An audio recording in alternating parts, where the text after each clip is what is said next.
Hey guys, எல்லாருக்குமே ஒரு doubt உண்டு, மேல் பீட்டா இல்லாமல் ஃபீமேல் பீட்டாவால் எக் லே பண்ண முடியுமான்னு. ஸோ ஃபீமேல் பீட்டா பார்த்தீங்கன்னா எப்போவுமே வந்துட்டு எக் வயிற்றில் வச்சுருக்கோம். ஸோ எக் வயிற்றில் இருக்கும்போது ப்ராப்பரான டைமில் வந்துட்டு அந்த ஃபீமேல் பீட்டா எக் லே பண்ணலன்னா, மேல் பீட்டா கூட நம்ம ப்ரீடிங் விடலைன்னா ஃபீமேல் பீட்டாஸ் வந்துட்டு இந்த மாதிரி எக்கு தனியாகவே லே பண்ணிடும். ஸோ அதுக்கு பார்த்தீங்கன்னா கண்டிப்பாக வந்துட்டு ப்ராப்பர் டெம்பரேச்சர் இருந்தால் மட்டும்தான் ரேர் கண்டிஷனில் இந்த மாதிரி ஃபீமேல் பீட்டாஸ் வந்துட்டு எக்கை ரிலீஸ் பண்ணும்.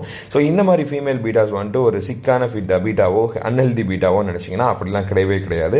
ஸோ இந்த மாதிரி எக்லே பண்ணுற பீட்டாஸ் எல்லாமே ரொம்ப ஹெல்த்தியான பீட்டாஸ் கைஸ். ஏன் அப்படின்னா ஃபீமேல் பீட்டா வந்துட்டு ப்ராப்பர் இன்டர்வலுக்கு அந்த எக்கை ரிலீஸ் பண்ணல அப்படின்னா அந்த எக்ஸ் வந்து ஃபீமேல் பீட்டா வயிற்றில் கல் மாதிரி ஃபார்ம் ஆயிரும். ஸோ அதுக்கப்புறம் என்னதான் நீங்கள் ப்ரீடிங் விட்டாலும் அந்த ஃபீமேல் ப்ரீடிங் சைன் காமிச்சாலும் அந்த எக்ஸ் வெளியே வராது. பட் பீட்டா ஹெல்த்தியாக தான் இருக்கும். ஸோ இந்த மாதிரி எக்கை ரிலீஸ் பண்ணுற பீட்டாஸ் பார்த்தீங்கன்னா எப்போவுமே பக்கா ஹெல்த்தியாக இருக்கும். யார்கிட்டையும் இந்த மாதிரி ஃபீமேல்ஸ் இருந்துச்சுன்னா தயவு செஞ்சு விட்றாதீங்க கைஸ். இந்த மாதிரி ஃபீமேல்ஸ் வந்து கிடைக்கிறது ரொம்ப கஷ்டம்.